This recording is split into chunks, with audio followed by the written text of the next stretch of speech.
Ele é ator desde os 11 anos de idade. Teve o talento reconhecido e a carreira consolidada no teatro ao lado de Dercy Gonçalves. Atuou em minisséries, apresentou o programa infantil Catavento na TV Cultura e no currículo tem um detalhe curioso: foi locutor no Vaticano. E acaba de lançar um romance, Viver a Dois é Difícil. Para nos falar sobre sua carreira, os seus trabalhos, o nosso Opinião Livre de hoje recebe o ator e escritor José Roberto Domingues. Muito obrigado pela sua presença aqui. Eu que agradeço, Silvia. O prazer é meu e falando sobre o livro. Maravilha. Você viu que eu fiz uma abertura contando tudo, né? Lindo. Muita coisa que você fez na sua profissão. É verdade. O que leva, né? Que momento da sua vida você se inspirou para escrever Viver a Dois é Difícil? A gente sabe que viver a dois é difícil, seja casal, seja filho, seja o que for, não é? Relacionamentos, de amigos e trabalho. Olha, a experiência de vida. Né? Precisa de experiência de vida, Exatamente, né? Porque eu comecei, na verdade, eu me descobri autor com Dercy Gonçalves, trabalhando com ela em 1979, para você ver. E aí eu fazia as minhas tarefas de casa no camarim de Dercy. E um dia ela chegou para mim e falou assim: eu vou inaugurar um local e não tem um autor que escreva para mim. E ela observava as minhas tarefas de escola. Aí ela chegou para mim e falou assim: você vai escrever para mim. A gente está ilustrando o seu momento. Ai, que jovenzinho. Eu que Dercy Gonçalves. Quantos anos você tinha aí? 16! 16 anos. 16 anos, se eu pudesse voltar no tempo. Que encontro maravilhoso, hein? Maravilha. Amei essa mulher foi tudo na minha vida. Porque realmente ela tem uma sensibilidade. Trabalhando com ela, quer dizer, trabalhando com as pessoas que a gente passa a conhecê-las um pouco, né? Com certeza. Mas Dercy tinha uma sensibilidade por ter passado por muitas situações. E aí, voltando à história de Dercy, ela chegou para mim um dia e falou assim: já que você faz composições, eu estou vendo aqui, maravilha, né? Você vai escrever para mim. Eu falei: eu? Mas como, Dercy? Eu falei assim: meu amor, eu estou fazendo composição para a escola, né? Que antigamente se falava composição, hoje é redação. É verdade, né? É verdade. Aí ela assim: não, você escreve... Aí ela parou assim no camarim e começou a me olhar. Eu falei: olha aqui, meu filho, você não vai ser ator na sua vida. Você vai ser diretor, autor, produtor. Nós precisamos disso também. Eu falei: Dercy, pelo amor de Deus, não joga praga. Meu sonho é ser ator. Ator! Meu Deus do céu, eu quero ser ator. E aí ela, com aquela graça toda dela, comecei, fiz. Eu escrevi para ela a apresentação desse local, tremendo de medo.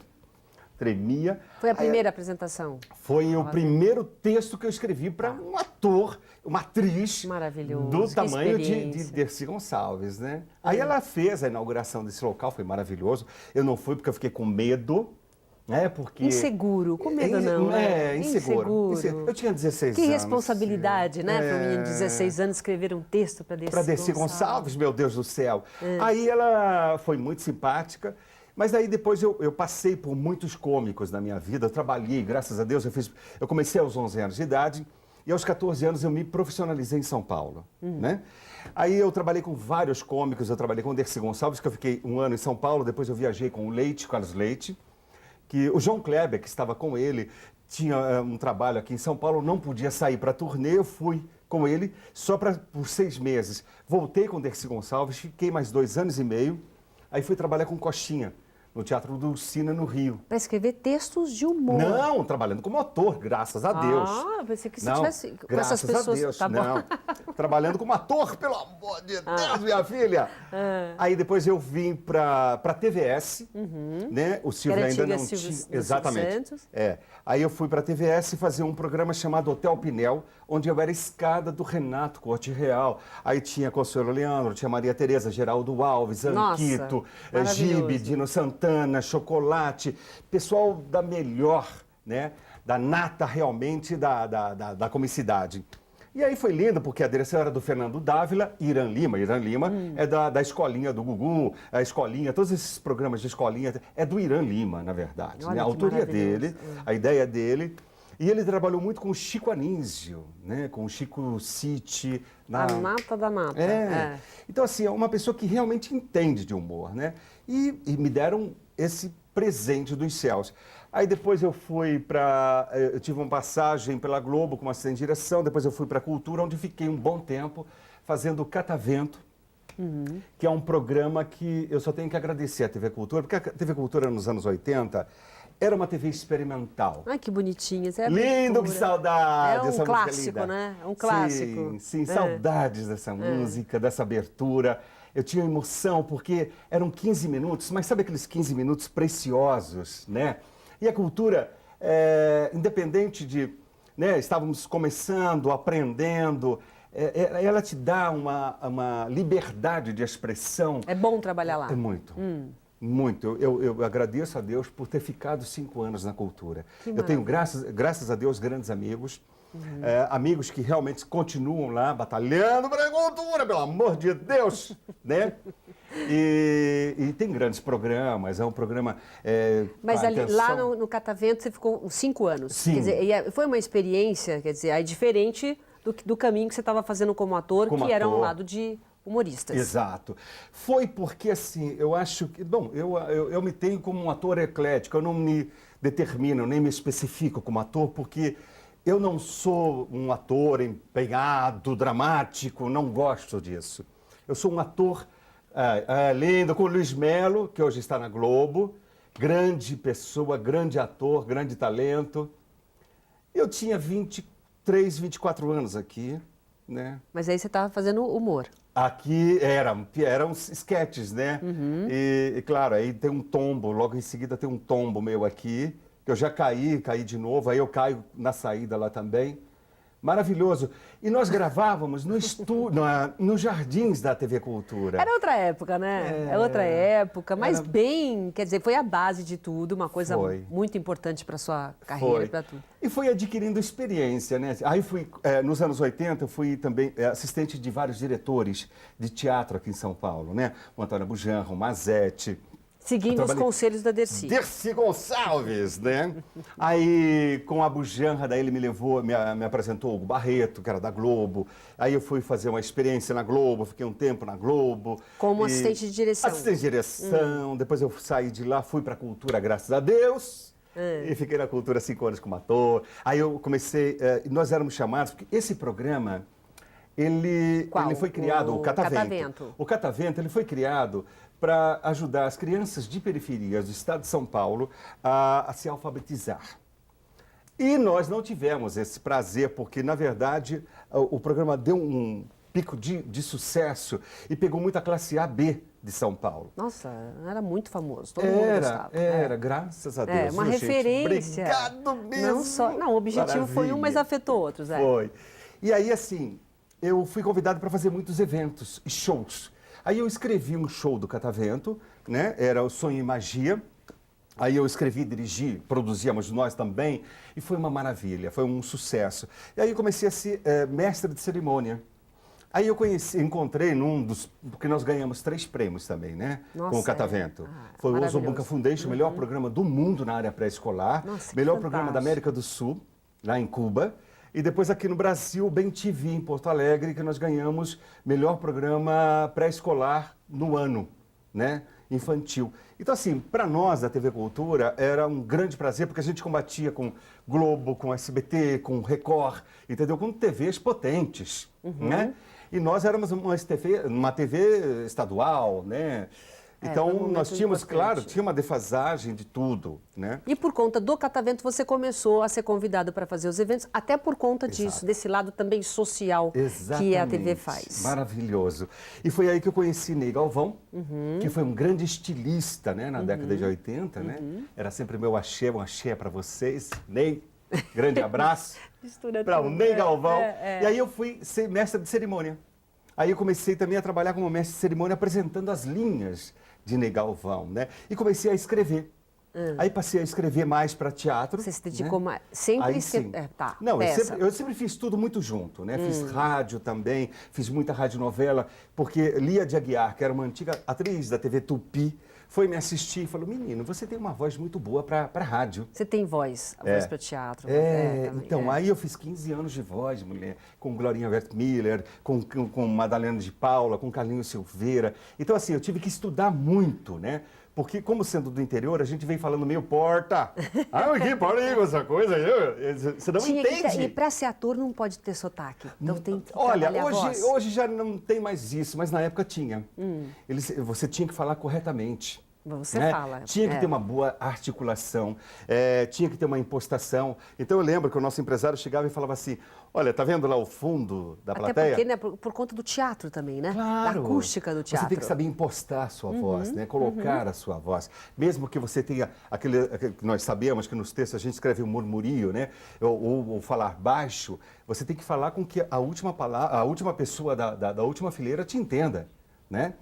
Então, assim, eu tive que estudar muito na minha vida. Aí eu tirei os R forte do interior, né? Que eu sou de Itapetininga. E aí eu passei a falar desse jeito que você está me vendo. Não, mas maravilhoso. Você vê que vem tudo junto. Foi. E dentro dessa... você fazendo várias coisas ao mesmo tempo, né? Que dava para perceber que várias coisas... Mas você nunca deixou de escrever. Não. Quer dizer, foi uma coisa... Não, porque assim, daí quando eu fui para a rádio, eu comecei também na rádio, eu fiquei mais como produtor e autor. Né? E eu falava assim, eu juro por Deus, eu ficava perguntando, desculpa essa licença agora, será que eu era tão ruim como ator, né? Para as pessoas me quererem mais como assistente de direção, ou diretor, ou autor, ou produtor, do que como ator. Eu queria estar na frente das câmeras. Você queria estar na frente, não queria estar atrás. Você não queria estar atrás. Entendeu? Com todo o aí, talento. Eu comecei a escrever e fiquei escrevendo. Aí o escrever também toma muito tempo, né? Ou eu ficava escrevendo ou eu ficava atuando. Mas como as pessoas me chamavam mais para escrever, eu ficava lá na minha máquina, sabe? Escrever bonito, né? Aí eu escrevi muito para a rádio. Eu fiz até um programa na Bandeirantes, na época, como autor. Depois eu comecei a escrever para teatro. Eu escrevi uma peça chamada F de Freud, que a minha intenção na época era ficar 3 meses em cartaz aqui, porque nós tínhamos contrato de viagem, na verdade, né? E eu tive que suspender tudo porque foi um sucesso, graças a Deus. Você nem esperava. E eu fiquei 10 meses em cartaz com essa peça. Milton Neves, Suzy Aires e Roberto. Eu era Roberto Domingues na época, agora eu sou José Roberto Domingues, né? Maravilha. Você escreveu essa peça, fez um sucesso que você não esperava. Não esperava, porque, na verdade, quando a gente escreve... Quem que é essa do meio? Suzy Aires. Suzy Aires. Suzy Aires, hoje ela é casada com um grande médico, e era modelo na época. Boa atriz, boa pessoa, grande ser humano, maravilhosa, maravilhosa. E aí, assim, quando você escreve um trabalho, você não tem noção da dimensão que ele vai tomar, né? Como o Catavento. O Catavento aconteceu na nossa vida, a gente achando que fosse pai, mãe, irmãos, primos que assistissem, né? Quando eu saía na rua e as pessoas me cumprimentavam, eu ficava assim, opa, o Catavento está dando resultado. Né? Eu ia num bar tomar um café ou alguma coisa assim, as pessoas falando com você, pô, parabéns pelo seu programa. Eu falei, pô, parabéns à cultura, né? Maravilha pelo presente. E essa peça foi a mesma coisa, o F de Freud. Por quê? Porque ela tinha um tema, eu acho que foi o tema mesmo, né? Que era a dualidade, porque nós, seres humanos, não temos consciência do nosso lado masculino e feminino. Né? E você entrou? Exatamente. Justamente eu fui fundo ali. E aí eu tive algumas faculdades que também ficaram interessadas nesse trabalho e foram assistir, né, na área de psicologia para entender o mecanismo e o cérebro. O que eu quero entender também, no próximo bloco nós vamos falar sobre isso, quer dizer, deu para perceber por que ele escreveu Viver a Dois é difícil. Viver a dois, viver a três, viver a quatro, a gente tem experiência de todos os lados. É verdade. Eu vou fazer um rápido intervalo comercial, daqui a pouco eu continuo conversando com o José Roberto Domingues. Até já. Estamos de volta conversando com o escritor José Roberto Domingues. Viver é difícil, viver a dois é difícil. Ele estava contando aqui no primeiro bloco, uma delícia, falando toda a carreira, tudo que ele já passou, né, como ator, como assistente de diretor, escreveu programas, participou da vida de muita gente, não é? Quando você colocou, só rapidinho para a gente continuar falando da sua carreira, claro. O que te levou a viver a dois? Olha, é difícil? Foram pessoas falando para mim que estavam se separando por incompatibilidade. Essa é uma palavra que não existe. Na verdade, ela é uma força de expressão, tá? Os motivos são vários que levam você a se separar de alguém. Por exemplo, a violência, o ostracismo, as pirraças tantas que a gente vai suportando, que chega uma hora que você não aguenta mais, e tantas outras variantes, né? Ciúmes, possessividade, imaturidade, consciência. Isso você está falando não só de um casal, você está falando de pessoas, porque o que você deu aqui no primeiro bloco foi uma aula de como viver entre pessoas, como viver com vaidades, como administrar o ego das pessoas. Exatamente. É muito difícil, isso aí tem que ter uma experiência realmente, e você colocou. Porque quando você vê, viver a dois é difícil, falar, é eu e o meu namorado. Não. É viver na vida, essa troca, né? Exatamente. Aqui eu fiquei mais nos casais e na relação, tá? Social e pessoal. Mas é em tudo, né? No trabalho, é mãe e filho, é pai e filho, né? Mas você resolveu ser escritor agora? Aí eu comecei a escrever esse livro porque isso estava me incomodando. Muita gente, porque eu me separei, eu falei, gente, por problemas pessoais que eu tive com ela e contei, e relatei os meus problemas, né? E as pessoas ficam... Porque todo mundo quer sempre mostrar a bela imagem, né? Ninguém mostra a verdadeira cara. Esse é o problema. Por isso que elas entram em conflito com elas mesmas. Entendeu? Porque enquanto você não se assume como eu, como ser, né, perante você, perante quem está à sua volta ou o seu social, você vai estar sempre em conflito com você. Então, se aceite, se assuma, entenda você, para que você não crie problema com os outros e nem com você mesmo. Primeiro, cuidar de si, né? Exatamente. Eu acho que... Eu sou espírita kardecista e nós dizemos sempre, nós não, eles dizem sempre que a partir do momento que você começa a trabalhar bem o seu eu, você já está contribuindo para o universo. Exatamente. Entendeu? Então é isso que falta para as pessoas, essa consciência, essa maturidade. Porque é muito fácil a gente falar que é o outro, a culpa é do outro, a gente nunca fala da gente, né? E esse é um problema nosso, né? Verdade. Então é um problema de cada um. Para você viver bem a dois ou a três ou num rol da sociedade, você precisa estar bem com você mesmo. E o livro está fazendo sucesso com seus amigos? Graças a Deus. Você falou, cá, tá vendo? Será que é minha mãe e meu pai? Não. Será que é tua mãe e teu pai? Não, né? Olha, eu lancei agora, dia 16 eu lancei esse livro, né? E ele está agora no PagSeguro, que é uma lojinha. Estamos no Facebook, temos o nosso site que é vivera2.com.br e está tendo uma procura imensa, graças a Deus. Você está se surpreendendo porque tudo que você contou até agora, assim, eu escrevi uma peça, de repente fez sucesso. Foi. Eu fiz, de repente fez sucesso. Eu não esperava esse sucesso. Você espera o quê agora nessa tua fase de autor? Gente, pelo amor de Deus, olha aqui, Vivera 2 é difícil, é lindo. Eu até, olha assim, eu fiz bem a minha cara, né? Eu quis que fosse realmente do meu jeito e bem teatral. Deixa eu mostrar aqui perto. Aí, aqui, olha só, até o marcador do livro, eu quis que tivesse a capa do livro e os meus apoiadores, né? Para ter uma contribuição real. Essa capa tem alguma coisa de você também? Você escolheu a capa? Foi. Na verdade, quem fez foi a minha produtora, Bia Scott, que ela fez a capa, a diagramação. Nós escolhemos também tanto a fonte quanto a cor do papel, para não cansar muito a vista do leitor. Então, existiu toda uma preocupação, realmente, para que as pessoas, quando comecem a ler o livro, elas tenham uma continuidade e não se cansem. E não parem na metade, elas terminem sempre uma história. E tudo que você teve de experiência nos seus roteiros, você achou que dificuldade para escrever sobre relacionamento? Não? Eu pesquisei bastante, né, Sil? Então, assim, eu não tive... Não é a parte pessoal? Não. Eu tenho algumas histórias minhas, né, que as pessoas vão me entender, vão saber que é minhas, porque eu coloco até meu nome. Mas... Tem sempre um lado pessoal quando se escreve, né? Tem, muito. Então, assim, são histórias também, porque eu li muitos livros de psicólogos, parapsicólogos, conversei com muita gente, com muitos analistas e etc., com muitos casais, fiz pesquisa.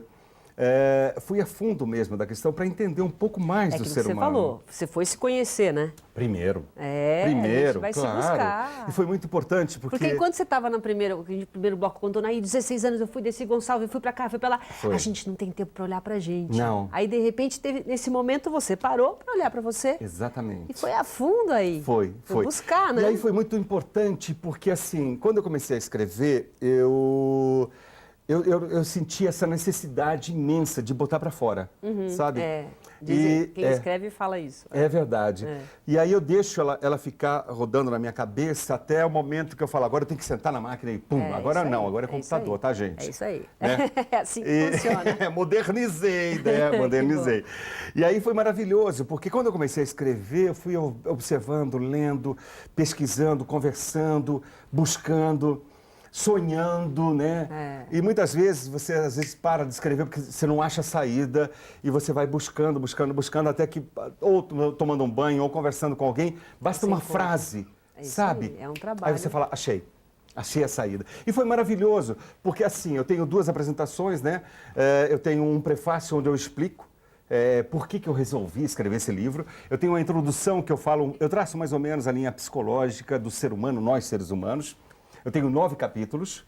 Eu tenho um adendo que eu fiz sobre o que é o amor. E o epílogo, eu fiz mais ou menos, eu quis dar um presente para mim mesmo, na verdade, em primeiro lugar, sobre a dramaturgia antiga de telenovelas. Né? Que legal! Da época de Braulio Pedroso, de Janete Claire, de Dias Gomes, que se escrevia desta forma. Né? Hoje não, hoje é tudo uma coisa diferente, moderna, modernizada, em HD, não é? E aí, sim, eu queria só que ficasse registrado esse meu primeiro trabalho como livro, como autor de livro, que eu queria fazer uma homenagem a nós, autores que participamos dessa década, né, dessa época maravilhosa, e uma saudação aos meus amigos, né?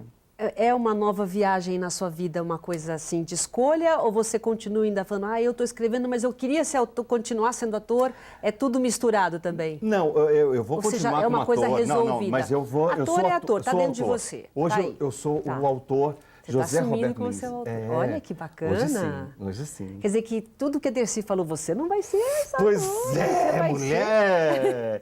E você sabe que eu tive um presente... Porque, assim, tanto a Decimar como a Lucy Fontes Freitas, que é sobrinha de Dercy, Decimar é a filha, né? Todas me escreveram. Gostaram? Amaram. E não, foi lindo elas terem escrito, relembrando, a Decimar relembrando a mãe. Falando para mim, meu querido, Dercy, onde estiver, vai estar com você. Se ela disse isso, que coisa legal. Fique tranquilo, porque teus caminhos, olha, eu fico arrepiado. Que máximo. Teu caminho está se abrindo maravilhosamente bem, bonito, porque também eu tive uma época que eu vivi na Itália, não é? Eu quero, ainda bem que vai dar tempo de você tocou nesse assunto. Você trabalhou na Rádio do Vaticano. Trabalhei. Conta como é que foi essa experiência. Quando eu cheguei na Itália, eu não sabia como caminhar, não é? Aí eu procurei a Embaixada Brasileira e me apresentaram o diretor cultural. Aí ele falou assim, olha, aí eu levei meu book, meu currículo, levei tudo para ele. Aí ele assim, o que eu posso fazer? Eu tenho 2 telefonemas para fazer e depois eu estou viajando. Aí ele fez 2 telefonemas, um deles deu certo, que foi na Rádio Vaticano. Aí quem atendeu foi um jornalista. Aí ele falou assim, então fala para ele vir amanhã aqui, bababá. No dia seguinte estive lá, aí ele falou assim, olha, eu estou saindo de férias, eu vou te levar para conhecer. Mas você foi para trabalhar na rádio? Eu não entendi. Não, eu fui para ficar 6 meses. Tá. Mas eu queria fazer alguma coisa. Enquanto isso. Exatamente. E aí eu queria também estudar a língua italiana, porque eu amo o italiano, né? Amo. Aí você foi na embaixada e ele falou, preciso dar 2 telefonemas. 2 telefonemas para ver se eu consigo alguma coisa para você. Se der certo, meses. Deu, se não der, acabou. Ok. E aí ele fez o segundo telefonema, deu certo.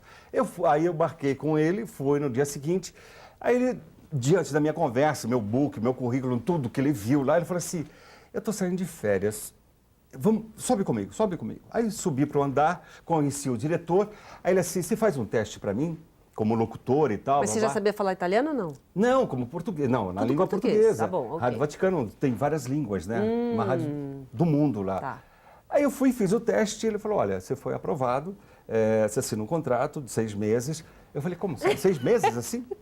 6 meses. Eu falei, nossa, que maravilha. Ai, meu Deus, maravilha. Não acredito. Foi, juro por Deus. Aí foi maravilhoso, porque eu entrevistei o Collor, quando ganhou a eleição, que foi lá na Embaixada Brasileira. Entrevistei Chico Buarque, Marieta Severo, eu entrevistei o ministro da Justiça. Quem ia para a Itália parava lá e... porque assim, você sabe que nós temos as fontes, né, as informações e tal, todos que dão informação, olha, vai chegar tal fulano, olha, tal fulano, tal fulano. Aí o professor Dalmo da Abreu Dalari, gente, quando eu tive com ele, foi emocionante entrevistá-lo, porque, imagina, eu não tinha noção, né, da sumidade que estava na minha frente, e ele assim... ele leu as perguntas, ele falou assim, eu vou mudar tudo. Eu falei, como vai mudar tudo? Ele falou assim, eu vou fazer do meu jeito, pode? Eu falei, claro, mas o senhor vai dizer que o senhor vai dar aula aqui na Sapienza, a Roma, não, na universidade. Não, isso eu falo, mas eu quero falar de outras coisas. Eu falei, Jesus Cristo. E aí ele começou a redigir as perguntas e eu falei, meu Deus do céu, vamos lá, vamos que vamos. E vai no Vadavassa e foi maravilhoso, porque daí eu passei uma tarde agradabilíssima com ele, com a mulher. Aí passeamos por Roma e foi magnífico. Foi uma época bem intensa também, né? Como tudo na sua vida, né? Tudo. A gente está terminando o programa, olha, eu vou te dizer, é uma entrevista intensa. A gente acompanha você de uma forma assim, né? De perder o fôlego. Eu acho bacana, porque você deve ter muita coisa para contar aqui, independente de você agora ter realmente falado, não, eu quero, nasceu o autor José Roberto Graças Domingues, a Deus. com toda essa bagagem, com tudo que você tem, que é uma experiência, é uma nova viagem na sua vida que eu tenho certeza que vai dar certo. Sim, não, só mais uma coisinha, assim, o que eu fiquei muito feliz é que aí a minha voz acho que ficou registrada, né? Isso em 1991, eu fiquei 91 na Rádio Vaticano. 2001, eu fui chamado para a santificação de Padre Pio, né?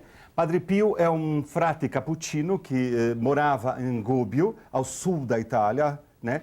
E ele foi depois que ele faleceu, ele virou um padre, né, que fazia milagres. E ele é muito conhecido na Europa e nos Estados Unidos. E aí nós gravamos um CD, né, lá na Itália, pela Sony Music, e só tiveram 2 artistas estrangeiros convidados. Eu e Padre Anthony Elegitiman, que era o último devoto de Mahatma Gandhi.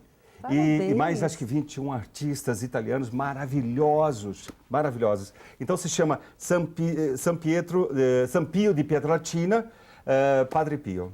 Olha, o santo. Não temos mais tempo, mas parabéns. Beijos, parabéns pela sua participação aqui no nosso programa. Obrigado, viu? Sucesso para você. Obrigado. Tá bom?